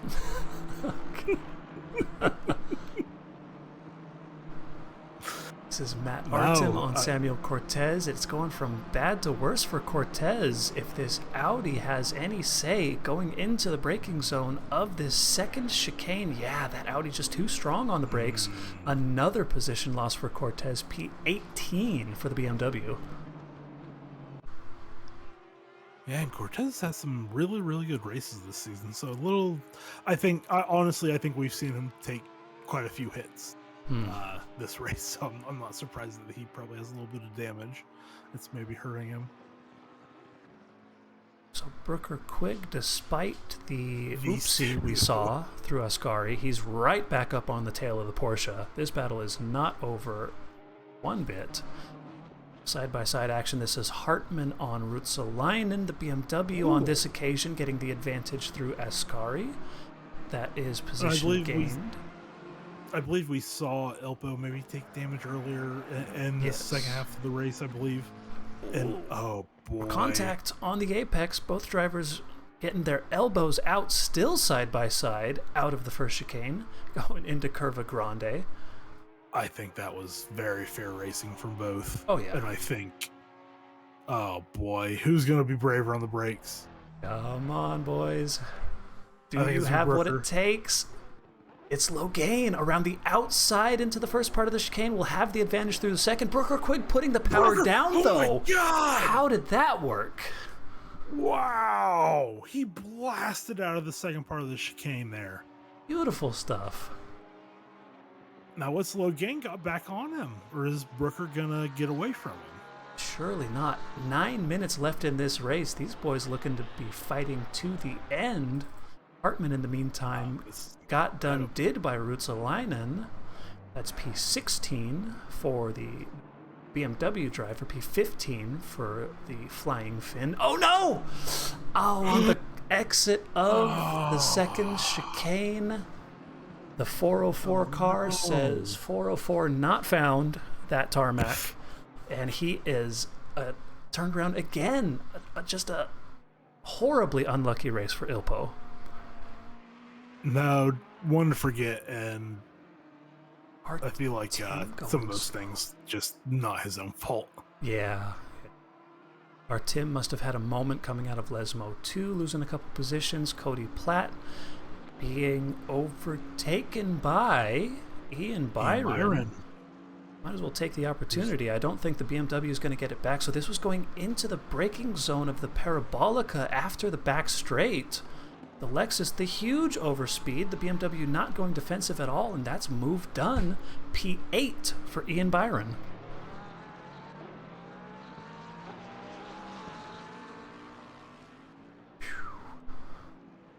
We catch up Cortez on Hartman, the closest battle on track right now. Logain's still well within striking range of Brooker Quigg. This one is not over yet. Nitin Murthy, we haven't given him any due for this race. The gap from P1 to P2, you see it on screen, 14 seconds. It's incredible. Separating Murthy and Hall. This man is just on another planet right now.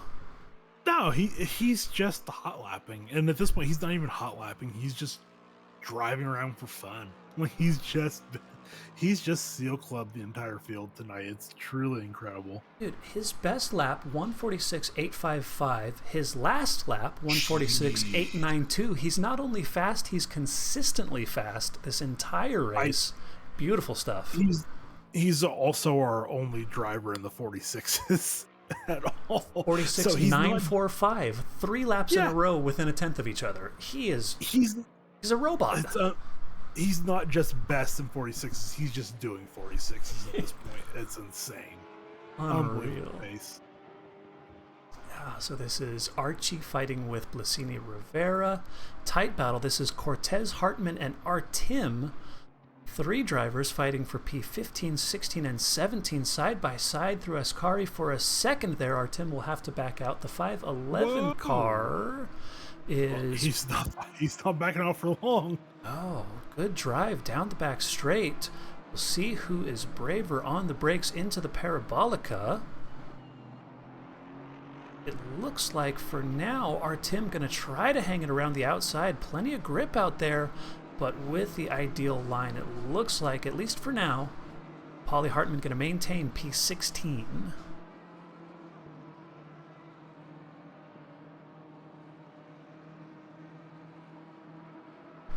The action continues. Hartman going defensive. Sullivan is pitting. I assume that's maybe a drive-through, or... Nope, he is stopped. I think Jack has taken his stop. He has taken a stop, so that must be a drive-through, or maybe he took damage somewhere. I didn't see yellow flags anywhere, so I think it's maybe a drive-through. Looked like Paulie went a little bit deep into the braking zone of the first chicane, had to cut the corner, and does the gentlemanly thing, cedes the position to Artim, doesn't want to gain any position off track, so this battle will continue. The gap from Logain to Quigg has actually stretched a bit. 1.2 seconds, the gap you see represented on your screen right now. 5 minutes left in this race, and this could perhaps be the battle for the final podium position done and dusted in favor of the Blind Hand Audi. Yeah, I think so. I think now that he's gotten that Porsche out of his toe, I think it's maybe a bit over. Yeah, 1.4 now. I think that's gonna, unless Brooker makes a mistake, I think that's gonna continue to grow. So Ian Byron has made a ton of progress up the field, qualified P17, currently sitting P8.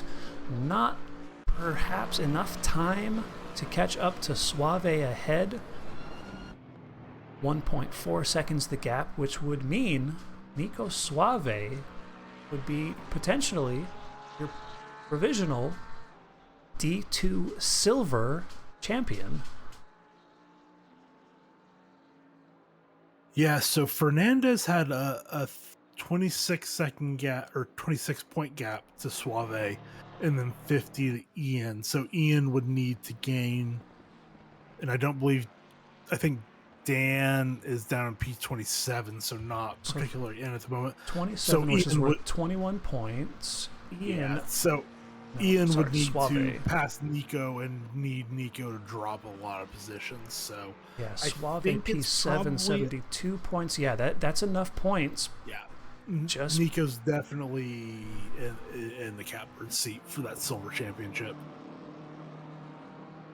Byron down. Yeah, entered this race down 50 points off of Fernandez, 30-ish points off of Suave. Yeah, 24 points off of Suave. So yeah, I don't think, even if Ian Byron was able to catch up to and pass Suave, I don't think on points that would be enough. He would basically need Suave to not drive the last lap of the race, Right, yeah. which is not going to happen. So, yeah, I mean, like, it could happen. Obviously, anything can happen. But no, you have that Archie and Blasina Rivera battle. I don't know how John Archie's going to pass Alexis. Yeah. I'll hop back on with the Artem Cortez P15 battle. But yeah, otherwise, we're very field spread. Nice view going through that first chicane. Yeah, the Porsche, the Porsche looking good, but yeah, you're right. There is just no chance for an overlap into a braking zone. Justin McKechnie turned around after Ascari on the exit there, just way too slidey, getting spinned around in the gravel. Has to get back on track. He re-enters. Looks like P23 gonna lose another spot to Ethan Marvin and Sean Leitch. I'm going to be honest. Sean I Leitch. thought his rejoin was perfect. It just went right back around. Byron Poor Justin. Byron has caught Suave, so 1:35 left on the clock. We see Nitin Murthy going to be coming around Parabolica now. We will have this lap plus one more, so we have one more opportunity at least for Ian Byron to make something happen. This is a battle on track, P7 and 8. It doesn't necessarily have championship implications unless one of these drivers gets thrown off track and down the standings. So if I'm Suave and I care about the silver championship, I'm waving Byron past. Let him go. It's not worth fighting. He lifted. Yep. Yep. Pit window is now closed. So Very smart P7 driving now by for the Nico. Lexus. Hugely intelligent, very aware of the standings. Nico Suave. That's how you win a championship right there, ladies and gentlemen. 100%. 100%. And I mean, obviously, Ian has nothing else to do but go for it.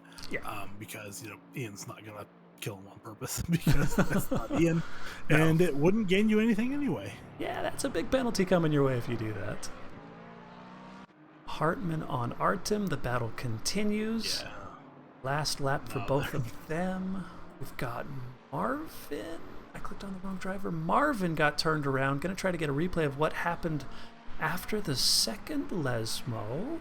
All by himself. Wide off of the apex. Into the gravel. Spins it into the wall. Just a little tap on the wall on the right. So that's Ethan Marvin down into P27 now, unfortunately. Got to give it up, though. We're out of time. Out of time, Mr. Nitin Murthy. Murthy. 15 seconds the difference between himself and Hall. Just masterclass. Absolutely masterful driving by Mr. Nitin Murthy, coming around the Parabolica for the final time. Give it up to the man. I mean, unbelievable race. No one was ever close to him. I mean, even on the first lap, Ethan has finished the race. I think he pulled a 3 or 4 second gap in the first lap. So, unbelievable race to Nitin. Well done. Celebratory. That was a fantastic. He said, "I'm not doing donuts. I'm just doing squigglies until I." John Archie. He was right up behind Blasini Rivera, and on the final lap, that's John Archie into the wall on the exit of Ascari. Will lose the position to, there goes Ian Byron, who inherits P6, Nico Suave P7, Cody Platt P8, and John Archie limps across the line. You hate to see it in P9. Oh, that's a heartbreaker. Yeah, but you also have to wonder how much he really cares at this point.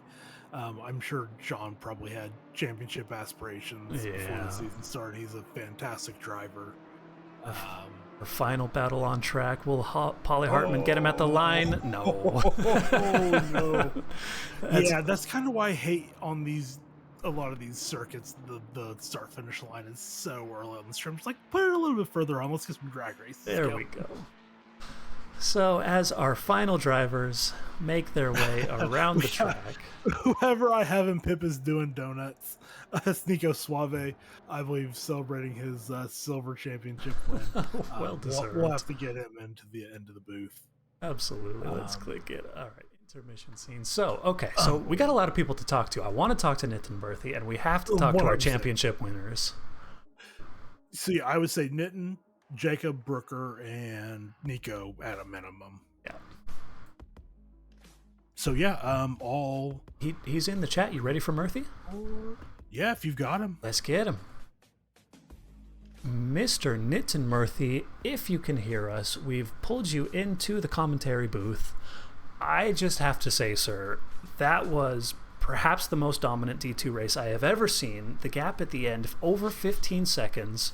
How are you feeling? How the heck did you do that? Feels pretty good. Yeah, so Monza is probably the track that I have the most hours on in this game, so it's almost like a test track for me. So, that, and I love the Lexus, so it's probably my favorite combo in the game. So I just have a ton of time in it, a lot of practice. Well, that's awesome. You were fantastic. Your pace, we were talking about it late in the race. You didn't just have the fastest lap of the race in the 46s.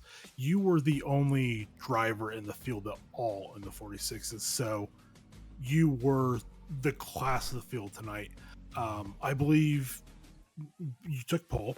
You had the fastest lap, and I believe you led every lap, and you had the fastest lap of the race. So you took the Grand Chelem. That is, I just have to state that, and someone fact check me because I'm pretty sure that is correct. That is unbelievable that you did that. So just congratulations on such a fantastic race. It's unbelievable to have that happen. Did you put in, as you said, this is your favorite track, Lexus, or not your favorite track, it's your most driven track, Lexus is your favorite car. Anything else special you put into the race, or was it just a normal race weekend to put in the practice and then go and get it done? Yeah, there's like a couple of things, I think. I got a little bit of help on the setup front from a couple of D1 drivers. And I also I had to sit down and figure out whether I'd run out of fuel or not. But other than that, more or less just standard. I think I did a bit more practice than usual, but yeah, more or less just a standard race weekend. It's Very just, yeah. Yeah, so I mean, before we'll let you get back to the race review, so you can bask in the accomplishment and maybe pop a bottle of champagne. Any final shout outs, thank yous before we let you go? I guess thanks to my teammate. He couldn't do the season, so life got in the way. But I wish he was here. But yeah, thanks to him, he helped out a lot in the season. Thanks to I guess for friends and family, of course. They kind of follow along and give support. And yeah, thanks to Anton as well for his help this week. So yeah, Very cool. I'm Very sure he cool. didn't have any ulterior motives in doing that. No, maybe. no. I honestly, with the pace you had, I don't think it would have mattered if anything, if anyone helped you at all. No, fantastic stuff. I will shoot you back down into the race chat. Again, fantastic race, well done, and an amazing way to cap off the season for you. Thanks, guys. Really appreciate it. Yep, you're welcome. All right. So we had it reported in the chat that Yeah. Nico had to run. Yep. So, we wish him the best for his family. Super happy that he was able to race tonight. He made the most of it, and I definitely look forward to his shoey. Nico Suave, your D2 silver winner. Many congratulations, well deserved. We do have both Jacob Hall and Noah McCumber in the chat. Do you want them both at the same time? What are you feeling? Let's do it. If you grab one, I'll grab the other. All right, I got McCumber. I'll grab Hall. All right, so we have our Monza P2 winner, our D2 Season 15 Gold winner, and our D2 Season 15 Team Championship. I did the math on the spreadsheet right here. It's confirmed. Jacob Hall, Noah McCumber, welcome to the commentary booth. Congratulations to both of you. How are you feeling after this race, Noah? A little disappointed in myself. I relied way too much on the 50 board in between Lesmos 1 and 2, and that's why I spun myself. Came in a little hot. And yeah, lost it. Yeah, I mean, But- I got to take the time, though. Just looking at the calculations, because you didn't have any drop points going into this race, the fact that, you weren't doing so hot, you were down in almost P last, couple laps behind, because you stuck with it, you scored the 19 points that ended up mattering. You guys would have lost to Ilpo and Jorge by 4 points with a 0 on the board. Just good stick-to-itiveness. I mean, you hung in there, and you ended up being the difference maker for that team championship. Just the 1s and 2s this season, it seems like. There you go. That's incredible that it was that close. I mean, you both have had fantastic races. Obviously, Jacob, winning the overall with the gold championship, but no, I mean, you had at least one podium. So no, well done to you both. Going into tonight, what were your guys' expectations? Obviously, with the army of Lexuses going, but with the McLaren obviously being a strong car around Monza, but not quite as strong. So were you guys expecting podium finishes, top 10s, top 5s, or was it just kind of a survival expectation? I think we had pretty good, I think we knew we had good pace going into this. So I think our expectations were pretty high. I think we both felt that we had a really good shot at taking the team championship tonight. We knew the Lexuses were going to be strong, but we just needed to be close to them, even if we didn't necessarily beat them. So yeah, I feel like we felt pretty good going into it. I guess I don't want to speak for Noah, but that's where I was at. Yeah, I mean, earlier today I was kind of a basket case with myself, like, what if this, what if that, what if this, and then, I don't know, about halfway through the day I even told Jacob, I'm like, I am overthinking this, I have to calm down, and it really doesn't matter in the grand scheme of things. But yeah, it was just, I mean, our game plan going into it was knowing we had pretty good pace and we'd be able to keep up with them at least enough to try and stay clean. Glad one of us did that. I mean, you were having a pretty solid. You were having a very good race up until that point. So I think we had missed it. So we saw that you went into the pits late in the race. So as you said, you had a moment at the Lesmos.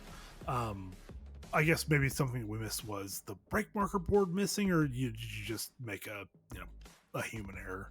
Yeah, so pretty early on in the race, when I pitted, I had lost it into the Lesmos, so then I just decided to go pit. And then later in the race, I came together with another car going through a Scari, and went into the wall. Yeah, went into the wall sideways. Ended up taking 43 seconds worth of damage. My steering wheel was sideways, and it was a debate whether or not to pit. And I did one lap and was like 5 seconds off of what I was doing. I was like, this isn't gonna work. Well, that's why I couldn't find it, because I only went one lap back from after you pitted, so I didn't see what happened. But we did notice on that lap that you had been driving slow. So yeah, that's very unfortunate. But no, you guys made it work.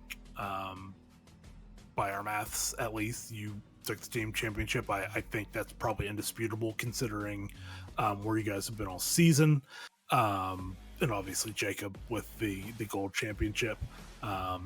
Is there anyone you guys, or I guess before I get that, Phil, anything else you want to ask Jacob and Noah before I start to send them away? I mean, generally, Jacob, I suppose you had kind of a boring race. You know, Nitin Murthy was clear of you by a fair margin, and you were clear of P34 by a fair margin. But early on in the race, I think it was C. Logain that you were kind of battling with. I think he started P2 ahead of you. I mean, you got to battle a little bit with the Porsche. I mean, how did that go? Was there any hope of catching up to the Lexus at any point? No. There was like a glimmer when I was like, oh, I'm going to pit a little bit early. And then I saw him stay out. And I saw that he was kind of getting close to some traffic. I was like, oh, maybe he'll get like slowed up a little bit and I'll come out. But then I saw him pit and he came out and he dropped like a 47.1 and I was like, okay, that's over. But yeah. I was kind of, it was okay. Like I knew P2 was going to be like solid points. So just like having a kind of stress-free race for the last 30 was not the worst thing in the world. Like I just put in some good laps, kept the gaps, and just finished P2, and like I can't really be mad about that. I don't think there was any way I was ever going to catch Nitin. I don't think anyone could have. No. could have caught him. But the beginning of the race was fun. I got to battle like you said with Logain. There was a little battle with Jorge, and everyone kept it clean. Just good hard racing at the beginning. So that was a lot of fun. But yeah, the last half being stress free was nice too. Well, that's awesome. Again, congratulations to both of you on your achievements this season. It's getting these achievements in D2 is incredible. You both drove fantastic seasons. So absolutely well done. I cannot wait to see your shoeies. I'm sure they're gonna be great. Anyone you want to say thanks to, anything you just want to say, have your time, because frankly we're kind of over it at this point. I'm just kidding. You want to go first? Yeah, I mean, thanks to you, Josh, for helping and being a great teammate. Thanks to all the SRA admins and stewards and you guys for doing what you do, and shout out to Madhouse for being cool and helping out. And if you have questions, they're always cool to answer them. So yeah. Let's go. I always shout out my wife. I will continue to do that. Let's go. She's currently dealing with my son who is screaming, so I really appreciate that. No. I'm gonna have to go help her out after this. Got to shout out Noah, of course. Been just great teammate. Bounce ideas off each other, pit strategies, setup stuff. Like, it's been super fun. You shout out to SRA, just the whole organization, and especially everyone in the booth. You guys make this so much fun. Thank you. It's so much fun being in the booth, even if some of us skip racing to be in the booth. It's fine. I had way more fun commentating this race than I would have participating in it. I would have been back there with Noah. No. Monza is not my track. No. I maintain that commentary is more fun than racing. Way more. For League Series, it's way more fun. It's so much fun. I'm glad you enjoy it, because I think I have way more fun driving. It helps that you guys put on such a great show. It literally, like, the entire hour is just like, I don't know what to look at the entire time, because you guys, it's just so much fun. So yeah, fantastic job. We will get you guys back down into the race chat, and hey, I guess maybe talk to you next season. We'll see you guys where we're at. I think, Jacob, you're probably going to be in D1. Noah, you might be up there too. So good luck to you guys going forward, and hopefully we'll talk to you again. Yeah, awesome. Appreciate Thank it. you guys. I'll definitely be back. See ya. See ya. There we go. Oh, all right. Wow. I mean, if we want to get froggy with it, oh, never mind. He's not even in the race chat. I was gonna say we could grab Ian because he was our silver race winner, but he's not there. And Nico has already we know he's not available. So, yeah, I don't know if we have anyone else to really grab. I mean, let's see. The last podium position was Brooker Quigg. I don't see him in there. He's not there. Oh no, Ian is in the race chat. What am I doing? Okay, no, He let's just joined. grab He's Ian. there. Okay, well, he's coming up, whether he likes it or not. Hey. Hello, Mr. Aaron Bryan. What up? Secret chat. I do have the stream up, so I was like, Oh, you heard us and you were just like, okay, I'll sneak in. Well done on fighting back for the silver dub. We obviously know you would have liked to have gotten the points for the silver championship, but you know, a P6 finish and a silver win has to feel pretty good. the 18 to 6 was fantastic. I hate to say botched quality because I feel like it was a decent lap for D2 silver, but I was 6 tenths down from my PB. Ooh. I just couldn't pull it together. But I don't know if I would have caught Murthy with, I think he put a 46.8 in the race, 46.9. I think his 46.8 was the fast lap of the race. Ridiculous. I had a really good 47.1, and I was like, there's no way. Yeah, 46.855 was the fast lap of the race. And I think he was the only driver in the 46s the entire race. Absolutely silly. Brooker did a 47.0, so a couple tenths off, but that's absolutely silly. 46.8. Yeah. It was a fun race though. Lap 1, turn 1 was a parking lot, but that's okay. Made it through that, and it was just kind of clean battles, fun battles the whole way. A little bit of bumping, but it was a great race. It was a lot of fun, and I'm happy that Nico was able to show up. He DM'd me, and I DM'd you, Adam. It was like, I don't know, 2 hours before the race, and he wasn't gonna make it, but he somehow figured out how to make it. So I'm glad to see him get a good result. It sucks for Fernandez though. Yeah. He was near the back. But Yeah, I mean, for a close battle. Yeah, I mean, obviously you would have wanted to win, the silver championship, but obviously doing it without having really a battle would have, I think, rung a little bit hollow. After Laguna, I don't deserve it. Like that had blame it on Doug. Blame it on Doug. Race. Oh my gosh, it was all on me. I just don't race. So no, I knew it was pretty much wrapped up, and for me, and I've just been kind of enjoying. I think with the last 2 races since then, and I'm off next season, so I had to sweat it out. So yeah, for sure. I mean, you still had a fantastic showing in the championship, and obviously tonight. So obviously nothing to feel bad about, and obviously we'll be just a little sad to miss you next season. Not fully sad. Yeah, got another baby on the way. So congratulations. Yeah, That's and awesome, I raced man. with the first one, but it's easy to race with one. When you have one, yes. Hard No. and a baby. Yeah, because you each got to take care of one, so you don't have much of a choice. Dan should be happy though. I should have more time for stewarding. Anyway, I'll be around. Just not. Well, racing. I've been told Adam is a really great name for a boy and a girl. So keep that in mind. I'm just kidding. Anyone you want to shout out, Ian? A picture, a birth certificate with the name Adam on it. If you name your second child Adam, I'll be so happy. Like, what if we were already planning on it? It just blew your mind.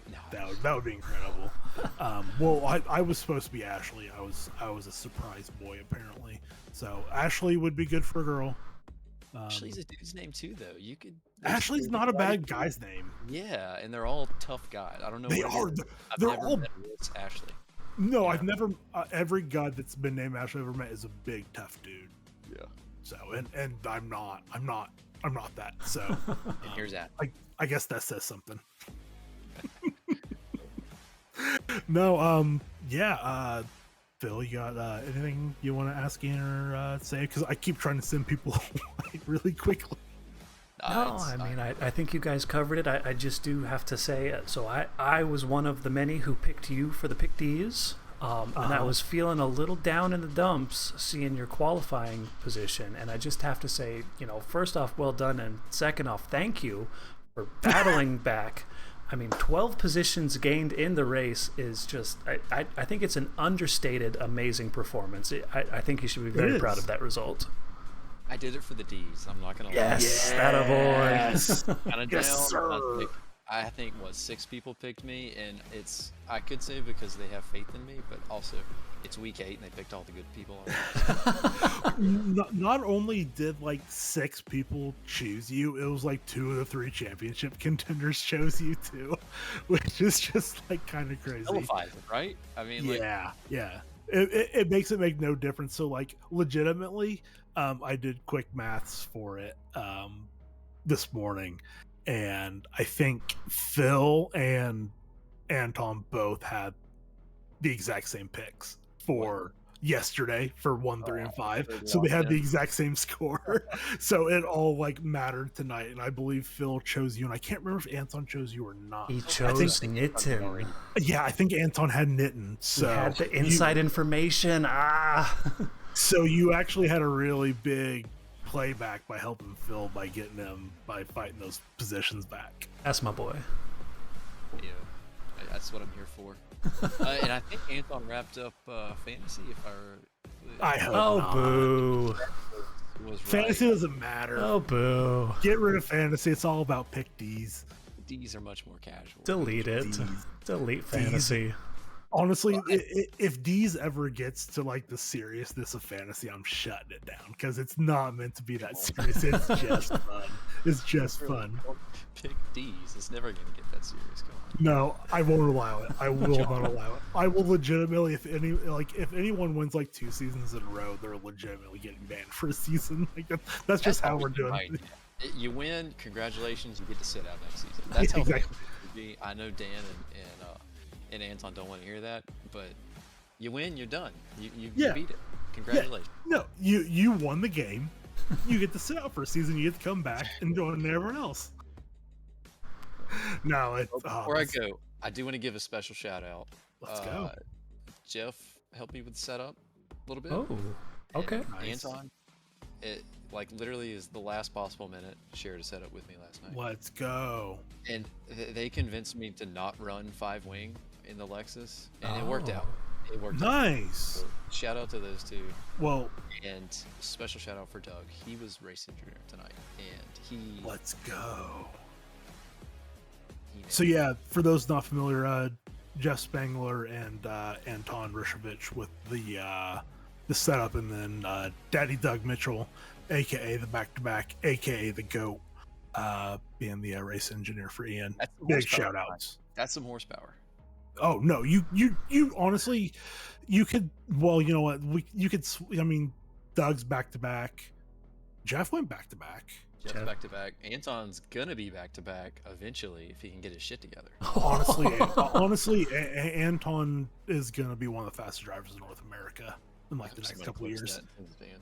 He's so fast, and I hope he's not listening. He's so fast, and once he either drops out of school or graduates school, he's gonna be one of the fastest people in North America for sure. I have no doubt about it. He's so fucking fast. That's my D4 champion right there. I have a lot more time to play games and race than adult life. I know. He'll figure it out though. Right now, for all we know. No, he's going pro. He's going pro. He is so quick. He is. It's unbelievable. Oh, Coach is still watching. This is fantastic. Coach is the best. Doing it for the D's. All right, I'm gonna let y'all go. Y'all are probably tired. No. Anybody else to interview? If you're talking to me, it's probably it. So. No, we're pretty much done. But I'll shoot you back down in the race chat. Awesome. Have a good night, Ian. I always appreciate commentators. That's why I try and do it. I don't necessarily love it or very good at it, but I love that we stream these races. So thank you guys, and everybody else. Yeah, have a good night. Congratulations on your forthcoming child. And again, Adam or Ashley, keep it in mind. See you guys. See you, buddy. All right. Well, I don't know if we can top it from a child announcement, because I don't think Ian had said that in SRA, or at least as far as I had seen. So we're not just streaming races, we're breaking news. Yeah, world's first. Byron Baby #2 on the way. Congratulations to the two of them. Fantastic. Love it for them. All right. Well, I mean, goodness gracious. I've been in the booth for all the D2 races except for one, which was last week. You've raced in most of the races. Yep. I feel like between the two of us, we should have more experience than anyone else with D2, but I just don't know what else to say. It was fantastic racing every week. So close, so fast. I think this is easily the fastest that D2 has ever been. So I think all of our drivers, if you're watching this back, you're all so fantastic. We hope you're all back next season. Oh my gosh, yeah, and congratulations to our gold, silver winners and our team championship winners. But no, I don't have anything else. Phil? No, that was great. I mean, like I said, I had way more fun commentating this race than I would have participating in this race. I love doing this. Like you said, it's just a great way to enjoy the racing, to give to these guys. I know my teammate and I, we always go back and we watch the streams from our races, so thank you for doing this all season long. We had some good ones there. This was a great season. I mean, it was. Division 1.5 is fast and getting faster by the season. I mean, we with names like Ilpo Ruotsalainen and Jason Allen down in D2, it doesn't make sense to me. Those guys are way too fast. But yeah, this is the place to be. Yeah, Ilpo and Jason, two very different drivers, though. Oh my goodness. No, yeah. I had something I was gonna say after that, but nope, I'm done. I'm out. Nope. I can't think of a better way to send it out.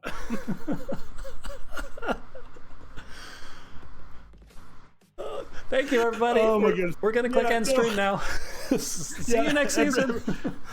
Bye, everyone.